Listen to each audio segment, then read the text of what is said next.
नमस्कार मंडळी, स्वागत आहे तुमचं मेजवानी मी माझ्या यूट्यूब चॅनलमध्ये। तर आजची रेसिपी आहे आपले इन्स्टंट लोणचं। तर बघूयात, इन्स्टंट लोणचं हे खाण्यासाठी खूप छान आणि चविष्ट लागतं। तर बघूयात आपण त्याची रेसिपी। त्यासाठी इथे मी तोतापुरी कैरी घेतली आहे, ही स्वच्छ धुवून घेतली आहे, मी पुसून घेतली आहे। तर बघूयात आपण आता।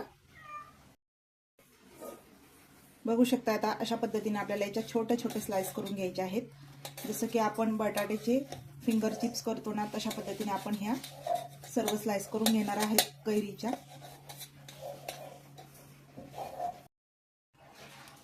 इथे आपण आता इन्स्टंट लोणचं बनवण्यासाठी काही मसाले घेतलेत, हे थोडे आपण ड्राय रोस्ट करून घेणार आहोत।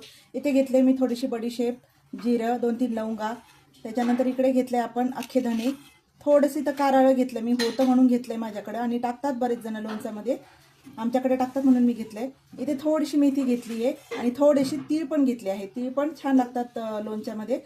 थोडीशी हिरवी मिरची आणि थोडासा हा लसूण घेतला आहे, लसणाने आणि हिरवी मिरचीने थोडी आणखी छान चव लागते त्याला। हा आपण थोडासा जाडसर वाटून घेणार आहोत। आता चला बघूयात, आपण ड्राय रोस्ट करून घेऊयात हे मसाले।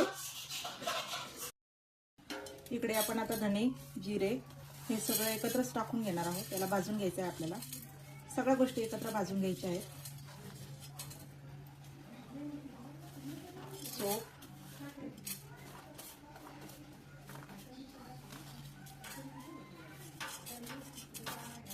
घेणार आहे मी इथे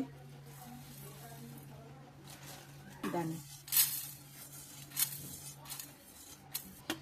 आता याला छान असं भाजून घ्यायचं आहे, हलकंसं भाजायचं, खूप असं भाजायचं नाही, हलकंसं गरम करून घेणार आहोत आपण याला।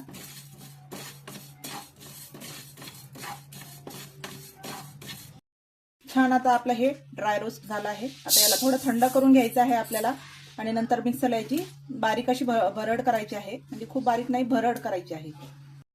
आपण हिरवी मिरची खूप जाडसर टाकायचं आहे, लसणाने आणि हिरवी मिरचीने ते छान असं परतून घ्यायचं आहे आपल्याला। हा आपण जाडसर वाटलेला सर्व मसाला हा देखील छान असं परतून घ्यायचं आहे। आता याच्यामध्ये आपल्याला हळद आणि मिरची पावडर टाकायचं आहे, हळद आणि मिरची पावडर,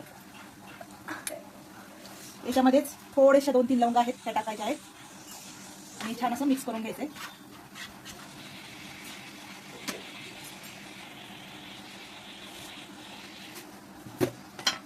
आणि इथे आपण मीठ टाकून घेणार आहोत।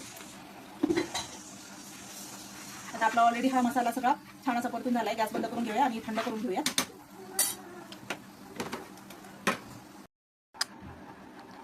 हा मसाला आता छान सगळ्या बाजूने टाकून घ्यायचा आहे।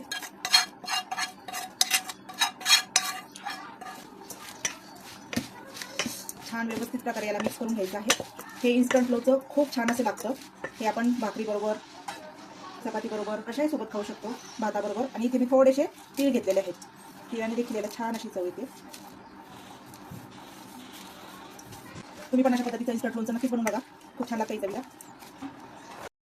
अशा पद्धतीने आपलं इन्स्टंट लोणचं तयार झालं आहे। हे लोणचं 8 ते 10 दिवस खूप छान टिकतं, फ्रीजच्या बाहेर देखील छान राहतं। रेसिपी कशी झाली नक्कीच कमेंटमध्ये सांगा, आणि तुम्ही पण अशा पद्धतीचं लोणचं करून बघा। व्हिडिओ आवडला असेल तर लाईक करा, शेअर करा, कमेंट करा, आणि चॅनलला सबस्क्राईब करायला विसरू नका। तर भेटूया नवीन व्हिडिओमध्ये, तोपर्यंत बाय बाय।